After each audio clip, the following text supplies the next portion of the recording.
So, hello everybody.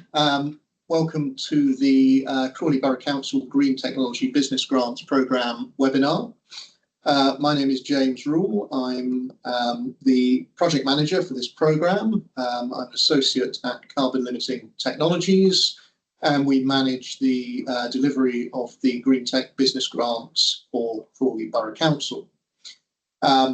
I have mentioned that this is being recorded so that it will be available on the website for anyone who has missed the session or needs to review it and catch up when preparing their applications.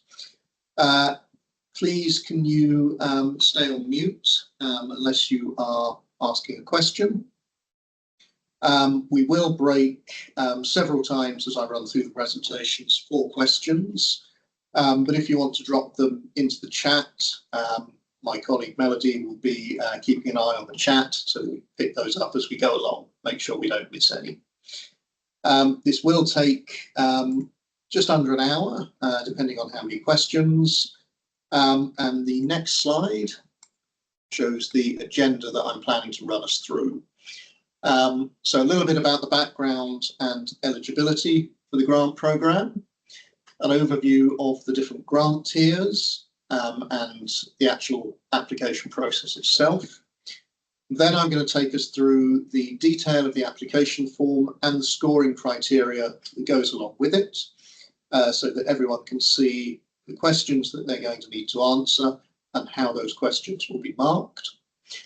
The support that is available as you go through that process. We don't just leave you out there on your own to complete the form. You can if you want to, but there is support available to you. And then finally, I'm going to spend a couple of minutes looking at the sort of things you should avoid doing in your application, distilled from 20 plus years of reviewing grant applications and scoring them. So that's the plan for this session. Next slide, please. So first of all, a bit of background. The Greentech business grants are funded through the Towns Fund, and Crawley successfully secured 21.1 million of Towns Fund money to help support business growth, creation of jobs, and boost the economic recovery from the COVID-19 pandemic. Of that allocation, 450,000 is allocated to the Greentech Business Growth Fund, that's the grants programme, which are open to Greentech SMEs. Funding's capital rather than revenue, and so we expect it to be utilised to invest in things like new premises, facilities or equipment. It's all about helping businesses to develop or roll out innovative green tech products or services, extending their commercial footprint and growing their turnover and job space. So it's all about rolling out the technologies and growing of businesses. We're looking to see that this in turn helps to drive the expansion of a Crawley green tech cluster, generate high value, highly skilled roles for local residents, so high quality jobs in the area, and increase the capacity of the private sector to deliver the sort of services that will help to reduce overall CO2 emissions. So, for example, one priority for the fund is to support those products and services that can be used to help decarbonise the building stock within Crawley. Alongside the Greentech business grants, Towns Fund money has been used to fund the brand new Crawley Innovation Centre, which is located in the heart of the Manor Royal Business District and is opening in March. This is a cutting-edge hub really designed for technology-focused businesses. Down to the notes. And that centre will offer lab space, workspaces, as well as flexible office spaces for, as I say, technology, but also green-focused businesses. There's quite a lot that you can look up online, very easy to find from the Crawley website. Next slide, please. Thanks. So the next slide gives two examples of grant recipients from the Greentech Business Grant Programme to date. Big enough. We have Naked Energy. These are a solar thermal manufacturer. They're based in Manor Royal. They received a grant of just under £40,000 very early in the Greentech grant process. I think they were the first grant awarded to support the product development for their industrial and commercial solar heat and PV products. So a very hard technology focused grant. Second one that I'll pull out, a company called Recycle to Trade, received a grant of just over £45,000. This is a digital company developing a prototype to detect and monitor methane gas emissions from landfill sites. So it's all about data needed to improve the management of landfills and enhance the gas collection efficiency. So two very different projects to try and give a sense of the sort of range of eligible technologies that fall within scope of the grant programme. Next slide.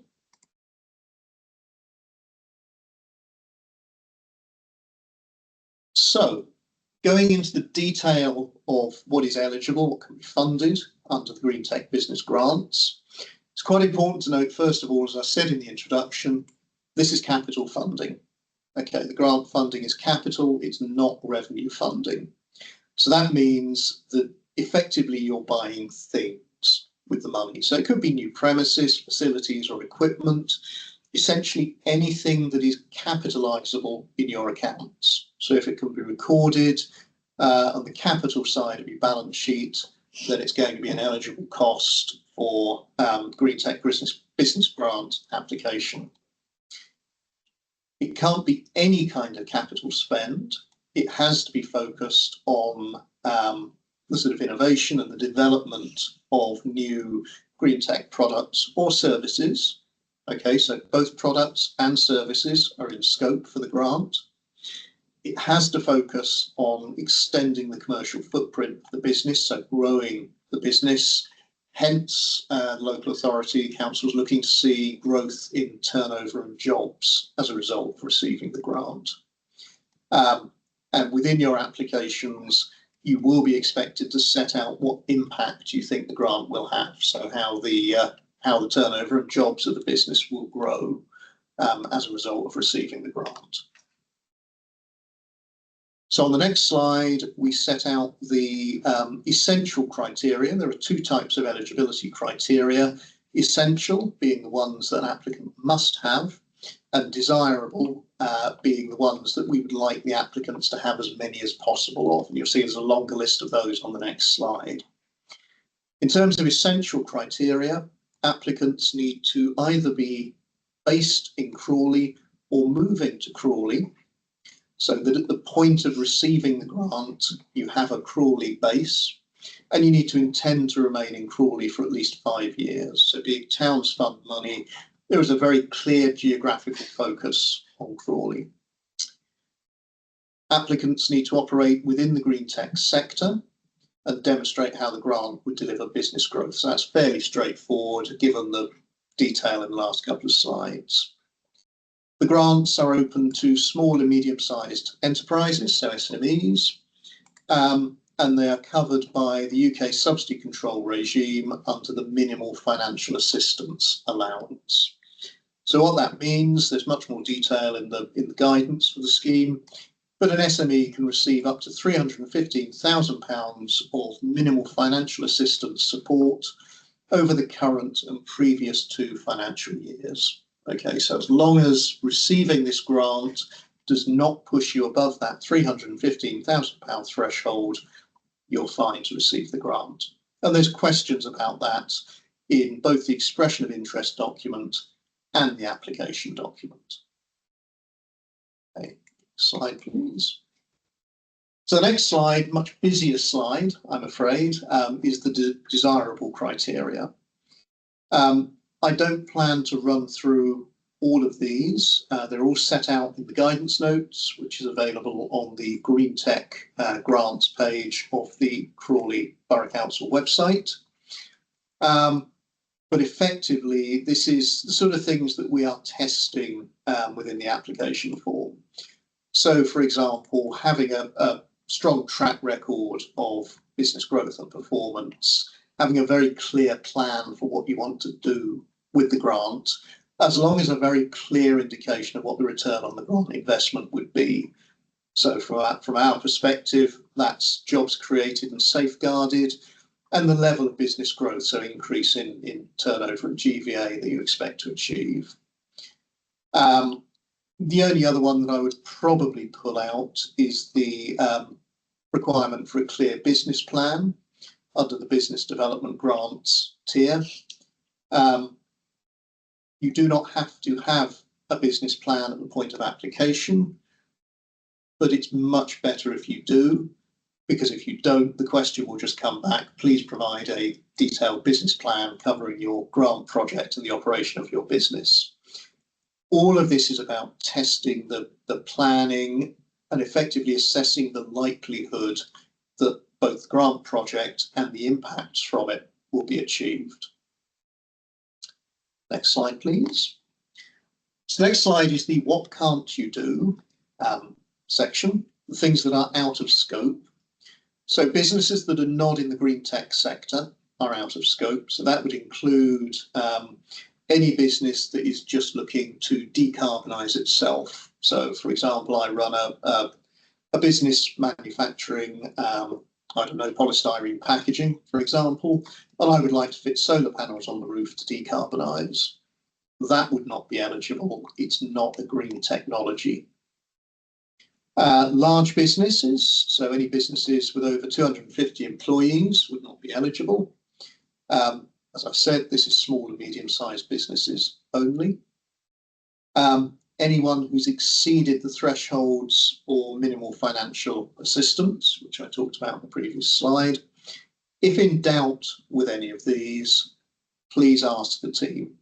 Absolutely critical. We're there to answer questions. We do not want people to spend a lot of time preparing applications and expressions of interest and then discovering that they fall over on one of these eligibility criteria.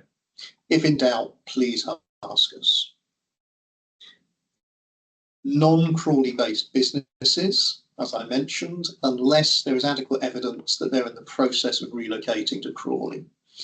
As you can imagine, we've had a lot of questions about what demonstrates adequate evidence. It's evidence that you're having discussions with a landlord to take up some premises within Crawley.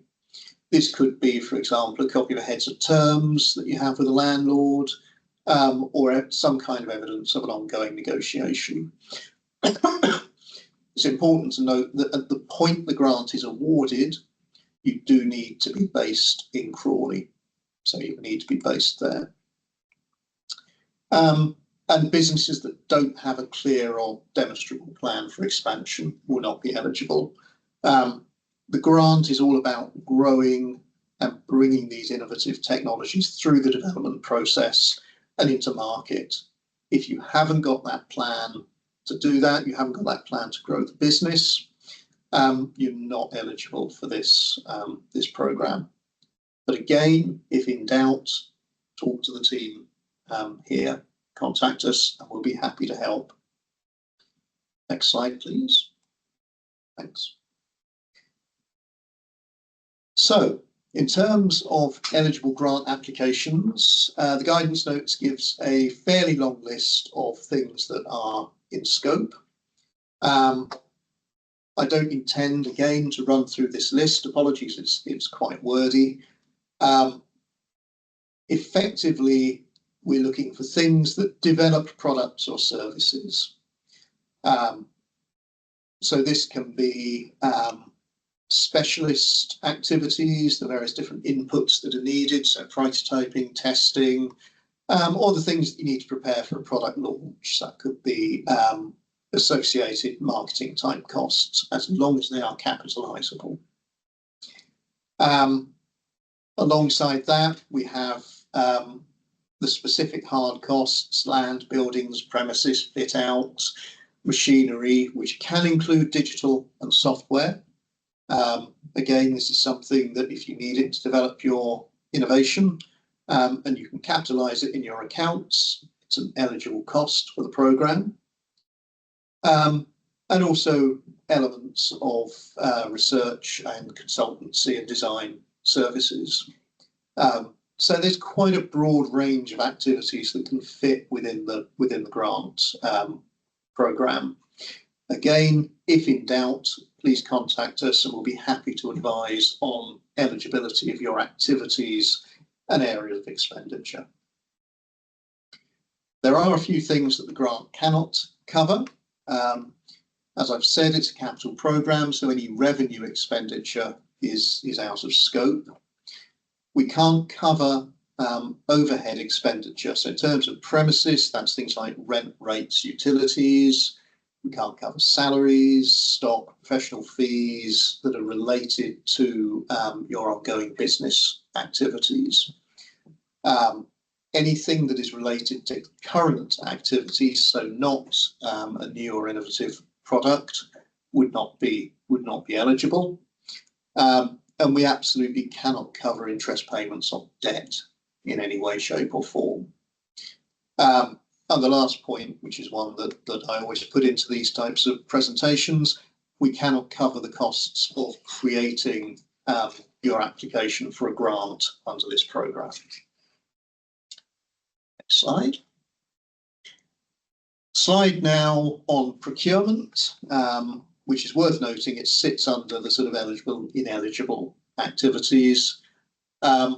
Procurement is an issue for this type of grant project, and the threshold below applies to the total value of whatever you are buying, regardless as to whether you're putting a bit of match on top. So it could be a situation in which whatever item you're buying costs £60,000.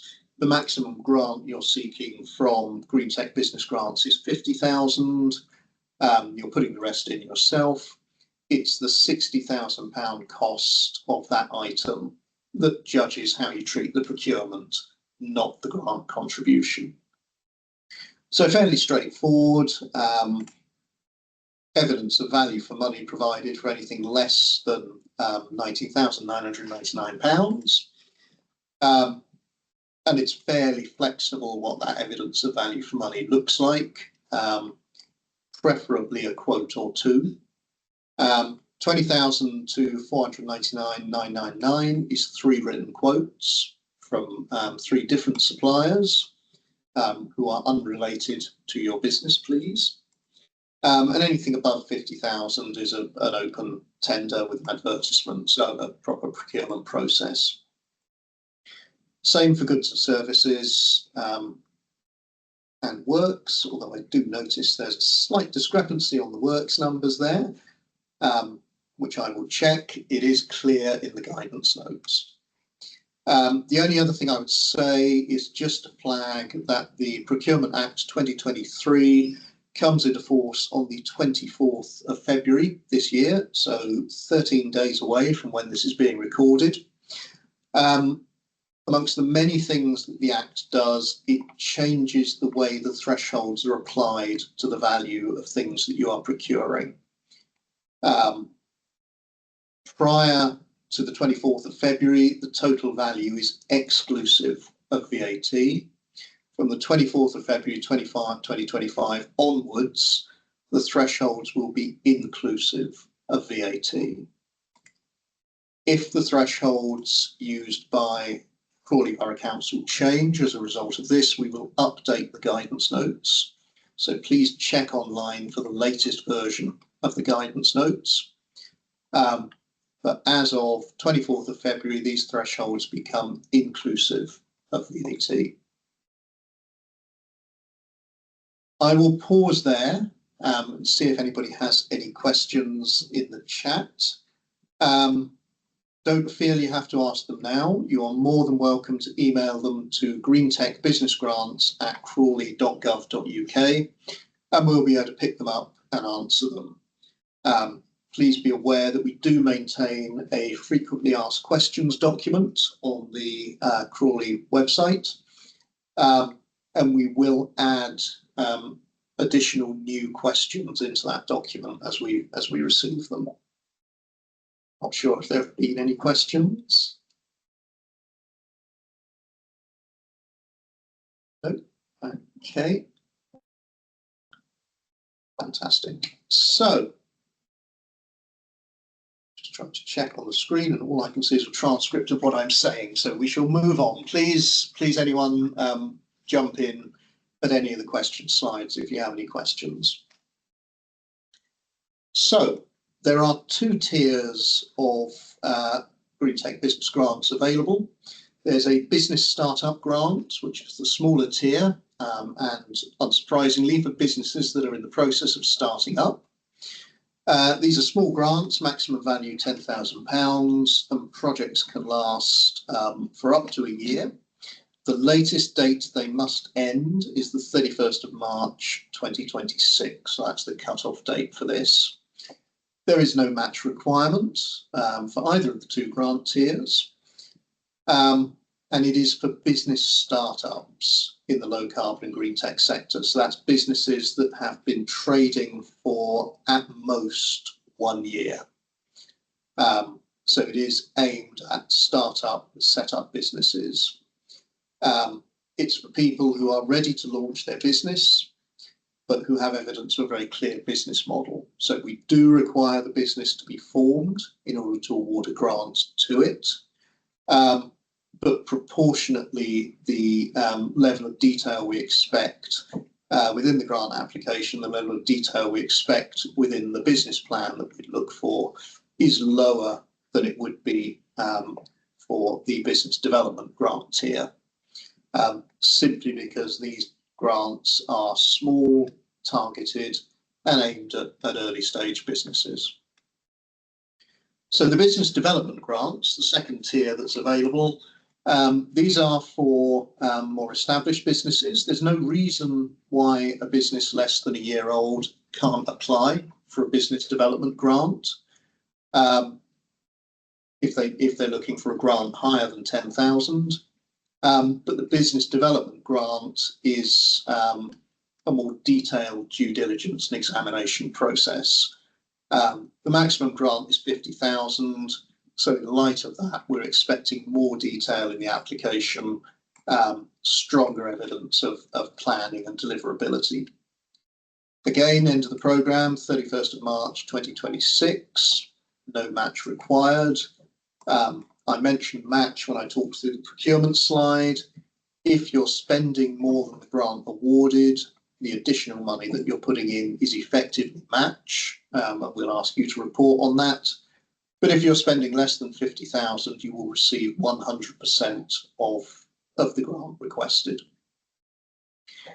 This is for businesses primarily more than a year old, but working in low carbon and green technology. And it's really aiming to help businesses to grow quickly. The expectation is that this would be smaller businesses at lower technology readiness levels, who are needing to develop their prototypes to support their innovation activities and bring their products and services closer to market. That's not the only type of business that can apply for this, but this was the sort of thinking when the tier was designed. So in terms of the application process, there is an expression of interest stage. So if you go to the Crawley Borough Council website, you can download and complete the expression of interest form. As I said before, any questions, please send them to the Greentech Business Grants at crawley.gov.uk email address.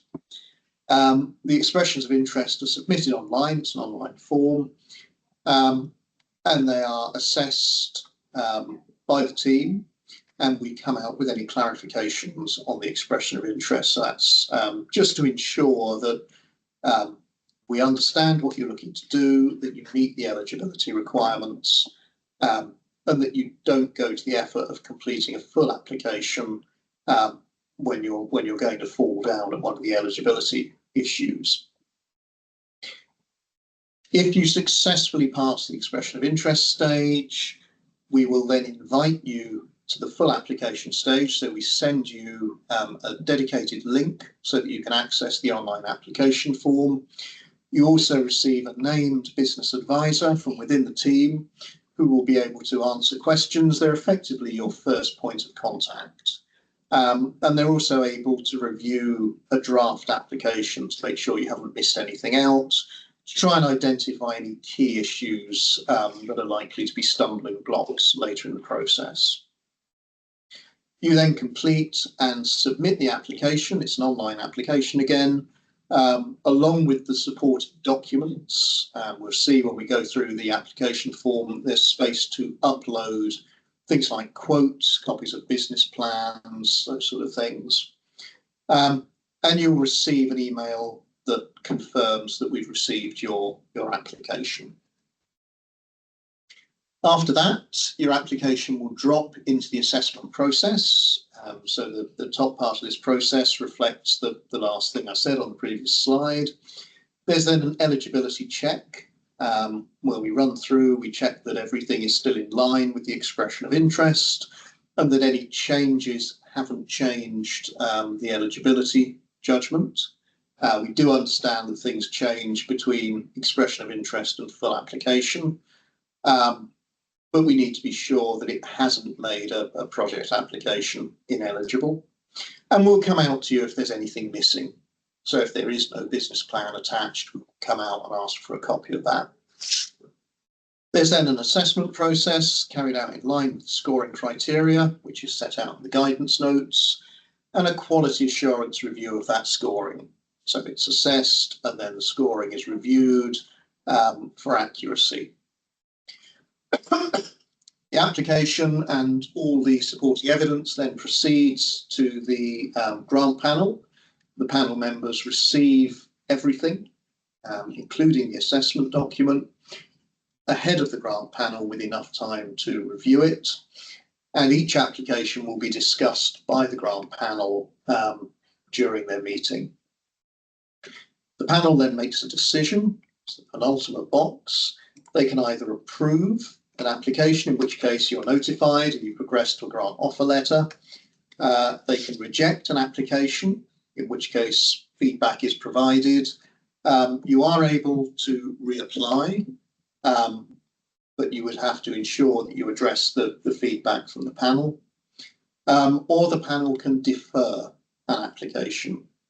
And if they defer an application, essentially the panel is saying we need some additional information in order to make a decision on this.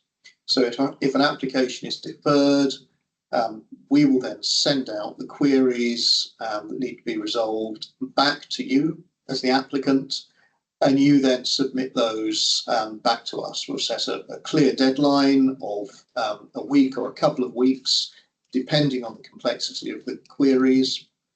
And once you've submitted those back, there's a sense check, potentially clarification questions, but then it goes back to the grant panel for assessment. And again, they make those decisions.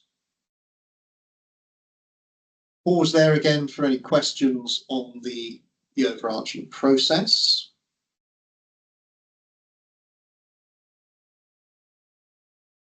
I can't see any from anyone. Okay, so I'll move on then to the next slide. So now we're going to run through the detail of the application form itself. Because it is an online form, you'll notice that the word limits are actually character limits rather than words. These are hardwired into the form, and I think it just cuts you off if you exceed the character limit. So if you draft in Word, copy and paste in 3,600 characters into this question about the background of the business, it will cut off the last 100 characters. So the very first question is not a scored question. It just is the context question. So it provides the background to the business, the history of the business, what the business currently does. It's really setting the scene for the assessors so that they can understand the grant application in the context of the business. The second question, which is the first of the questions that's scored, is a project summary. So this is a fairly straightforward question, 2,500 characters. What are you going to do? How will you do it? And what will it achieve? So this is really the point at which you are explaining to the assessors what your grant application is about. What are you going to use the grant for? What will you do with it? You'll see in the column on the right-hand side that all of the questions are weighted. So this question is weighted at 15% of the total score. All of the questions, as you'll see later, are scored on a range of 0 to 10. The weighting is then applied, and that gives us a total score out of 100 for an application. So the next question then on the next page is talking about the net zero low carbon element. Another 2,500 words, characters, and equally weighted at 15% as the first question. And this is all about the impact that the project will have, or that the product and technology will have that you're developing through the project on carbon emissions. So what's the scale of the environmental benefit? And please try to quantify this if possible, as well as setting out how the business contributes to low carbon and net zero, as well as how the product and service is innovative. So there's quite a lot in this question. It's all about the level of innovation and the level of impact, the benefits that the product service brings. Please be as specific as you can in answering this question. I know it's a limited amount of space, but be as specific as you can, provide evidence, data, details, and you can refer out to a more detailed analysis that could be in your business plan, for example, that you also attach. The next question then looks at project delivery. So we're thinking here about what's in research and planning has been undertaken. Why do you think the project is deliverable, supported by your business plan, and any evidence that you've got to support the level of demand that there is within the market? Again, this one is rated at 15%. So first three questions, between them have sorry, Melody, back up slide. There we go, thanks. On project delivery. The first three questions between them have already accounted for 45% of the overall score. So the next question looks at target market. You've got the same amount of space to answer the question, but it's weighted much lower in this case. So this is who are you going to sell this to effectively? Who are your customers? And what does the demand look like for this? Then we have the rationale for why you need to undertake the project. Why do you want to do it now? Why do you need grant funding for it? So this is an area where you can pick up the added value of public sector grant funding for your project. Again, this one is rated at, or weighted rather, at 5% of the total value. And then on the next slide, we have the project timeline. So this is the Gantt chart. This is the timetable for how and when you will deliver. So it's critical here that you set out the key events, the key stages, and the key milestones and deliverables that are going to mark the process, as well as thinking about what might cause delays and how you will handle them. This, as you'll see, is weighted at 10%. So one of the key things here is thinking about deliverability of a project. Is it reasonable that what an applicant says will be achieved in the time will be achieved in the time? The next question then thinks about the actual project management process. So who will manage it? How will they manage it? What systems will they use? And this again is about deliverability, but it's giving reassurance that there's capacity there to effectively deliver the project that's planned. 5% weighting on that one, and similarly weighted risk and mitigation. So this is your risk register effectively. What could happen, what could go wrong, and how would you handle those? And it's quite important to think here not just about the risks and the different mitigations, but how you will continually review and assess risk in your grant project. Slide. Then we come on to the 5 different impact related questions, each of which I think are weighted at 5%. First of all, we're looking at the opportunities for growth, so the new markets and opportunities. What impact is this going to have on the growth of your business? Okay, where are you going to go? What will you now be able to do? Who will you now be able to sell into? And what is going to be the impact on the business overall? All of these questions are fairly interlinked, but please try to draw out the different specific elements linking to each question. So, for example, in opportunities to growth, I'm sure you would want to talk about the growth in employment, the growth in turnover and profit. But at the same time, those are picked up in the 2 subsequent questions. So do think about opportunities for growth is specifically new markets, new opportunities. Financial impact question is a fairly straightforward question. What do you think that the effect of having this grant project is going to be on your profit and turnover? Okay. And then similarly, the question on employment is what impact do you think delivering this project will have on your headcount? How many people are you likely to hire? How many will be full-time? How many part-time? What sort of skills levels are they likely to have? What sort of training will they need? Will they have received? So all that information about sort of jobs being created. Next slide. Then we think about the direct environmental impact. Thinking here about what impact would the rollout of your product or services have on carbon emissions? Again, please quantify these and be very clear about what timescale you're looking at when you do that. And lastly, we're looking at wider benefits. So this is thinking about the benefits on Crawley Borough Council as an area. So you know, our local residents going to benefit from newer, better, higher quality jobs. Will there be upskilling of the local workforce? Are you forming a new business incorporating within the Crawley area? So for a business startup grant, for example.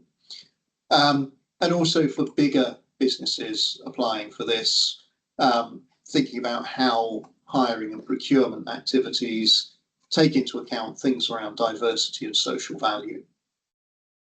So as I said earlier, there is a range of businesses and grant values completing these application forms. We would not expect a 3-month-old business to be providing detail on how their hiring and procurement practices would consider social value, for example. Whereas a business that's been established for 6 years and is bringing a 6th product to market with 30, 40 employees potentially, we would expect them to be able to provide some detail on those elements. So there is a view of proportionality in the answers that we look for people to provide. The next slide then just provides you with the scoring criteria. This is all set out in the guidance notes, so you can read all of this in the guidance notes and on the slides, which will be made available on the Crawley Borough Council website. Scoring criteria, I think earlier I said 1 to 10. I was wrong, it's 1 to 5.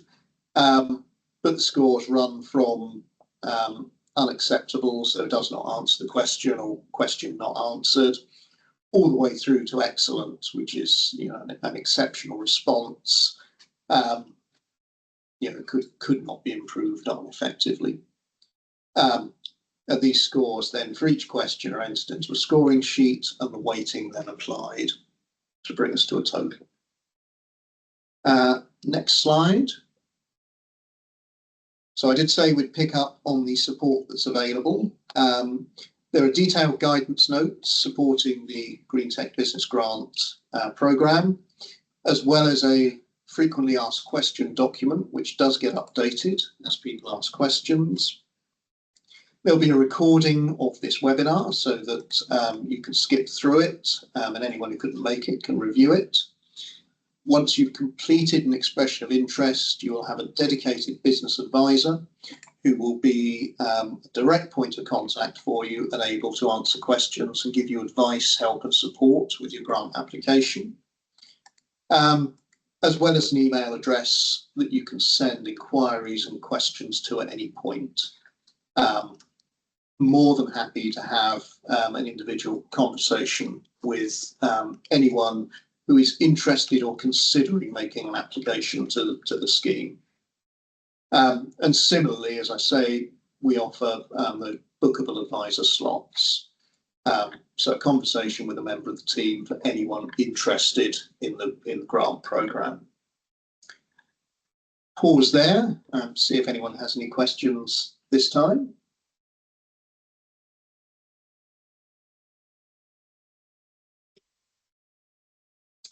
Okay, then we shall move on.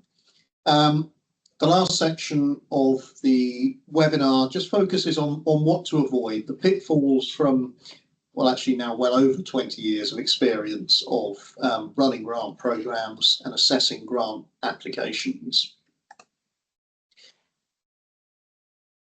I've divided this up into the different stages of preparing an application that you go through. So there's an initial preparation stage. So thinking about preparing an application, think about the fit of your application. I often have a wonderful image of a square peg and a round hole with a hammer next to it. Forcing a project that doesn't fit into an application form for a grant scheme whose main attraction is it's there is never an effective way of winning a grant. If your project doesn't fit the scheme, it's best to find a scheme that it does fit. If you try to force it into an application for a scheme, either it will be unsuccessful because it doesn't fit, so it's not going to score very highly, or you will be successful and then you will struggle to deliver because you don't match the activity and reporting requirements that the scheme has. So very much linked to that is the word cash.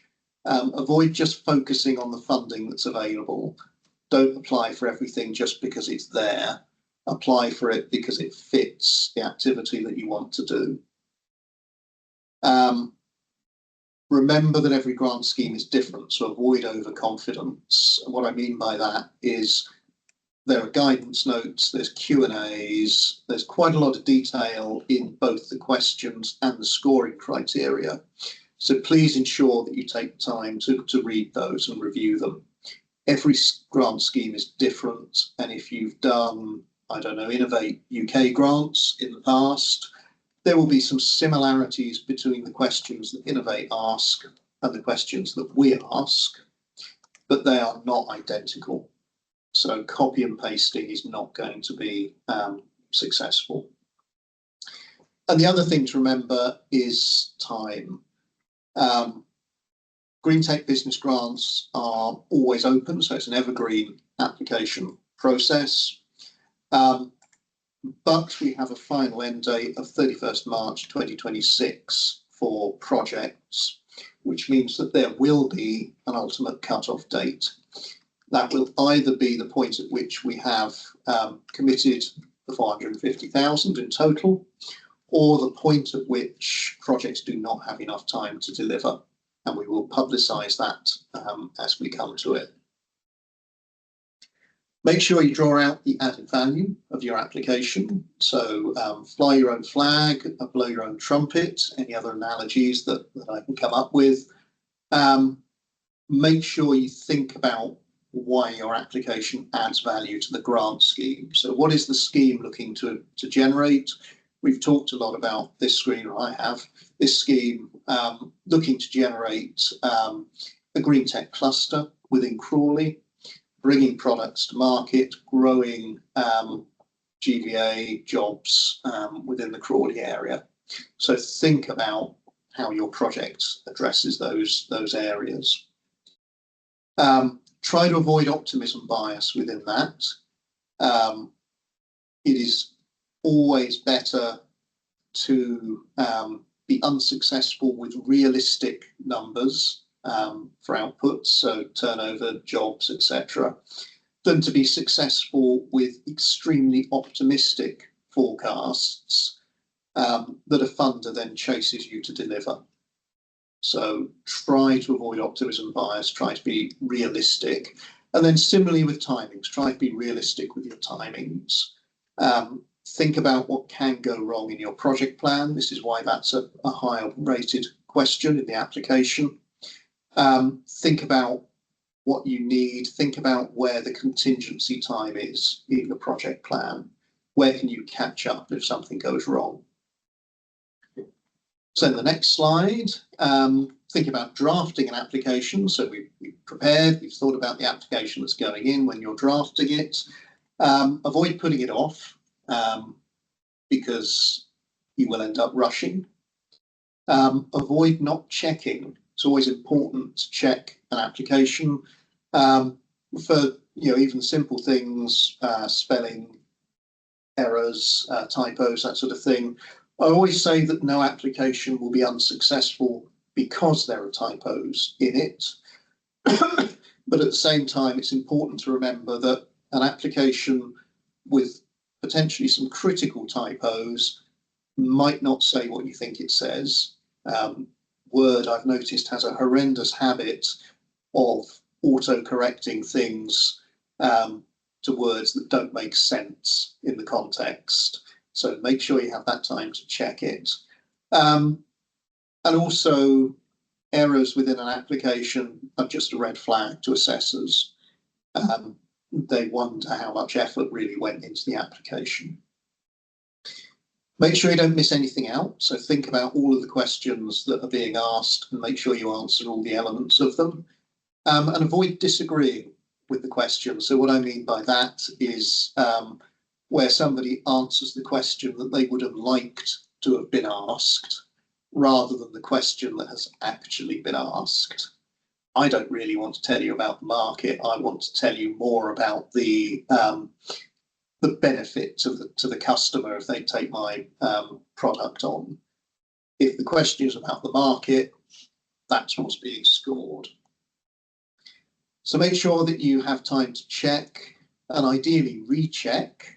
And one of these key things is make sure that you have a plan to actually complete the document and the application. Set yourself a deadline, set yourself some interim deadlines. Really, you're planning this in the same way you would plan a project. It'll be simpler, but make sure you have that plan. Next slide. Thanks. So when you're actually completing the detail within an application, there's a few things that are worth avoiding. Avoid assumptions. Don't assume that the assessors will know as much about your business or technology as you do. They absolutely won't. You're the expert in your business area. They are not. Avoid not using the available tools. This is things like spell check and editor in Word. Avoid not answering the question. And as I said in the last slide, avoid answering the question you would prefer to have been asked. And you'll see a theme in the 3 points below, which is about lack of time, not enough time to think about what goes into it, as well as review it. And again, the point on plan to complete. So on the next slide, now we're thinking about scoring. So this slide is written very much from an assessor's point of view. The things that you as an applicant should avoid are making it impossible for an assessor to award the points. As we saw in the scoring criteria, there's up to 5 points available for each question. An assessor wants to give those points. You want to score an application fairly, but you're quite keen to score it highly. There needs to be enough information, enough detail within the application for an assessor to be able to give those 4 and 5 scores. You need to avoid something that is incomprehensible. If an assessor cannot understand the project or the business based on the information provided, they really will struggle to score highly. Now, this is where the checking and the rechecking really comes into its own, because you can make sure that somebody can have a fresh eyes look at your application, and they hopefully can point out to you anywhere that doesn't make sense, anywhere that somebody who is not familiar with the project or not familiar with the business won't understand. And similarly, avoid not putting any added value in. Public funding is all about the added value that it brings to recipients, to the businesses. So make sure you draw that out. Make sure you make the case for why your business deserves the funding, why your business will add the value to the programme. So on the last 3 points, avoid not checking the questions and the scoring. We provide, as I said, a lot of detail in the guidance notes about the questions we ask you to answer and the questions that we ask the assessors to score against, as well as how they're expected to score against them. So you have all of the information that is available in terms of the assessment process. You know exactly how that process will run. So make sure that you're mapping both, have I answered the question I've been asked? Have I provided enough detail to answer all of the questions the assessor is going to have to answer in the assessment? And then have I done it to a level of detail that gets me to the 4-5 scoring range? I've mentioned the ability to provide attachments with your application, and I did mention in passing the ability to refer out to content of attachments. That's fine, but it's well worth avoiding relying on attachments. The reason I say that is that assessors have limited time to conduct assessments. They will review attachments that are provided, but it is far more effective if you say, see page 10 of our business plan, rather than see our business plan, which happens to be 250 pages long. An assessor will be able to go to page 10 and check. An assessor is not going to be able to read 250 pages in enough detail to pull out the bit that you hope they will. So use attachments, but try not to rely on them too heavily. And avoid making assessors' lives difficult. So what do I mean by this? I mean, make it really clear and easy for an assessor to see where you're answering each bit of the question, where you're answering each bit of the questions that they're answering, effectively making it really easy for them to tick off the different elements in the assessment sheet and then award those points. Last slide, I think, is just another question slide. So that concludes everything that I was going to say. So we've got a minute or two for questions, if anyone has any.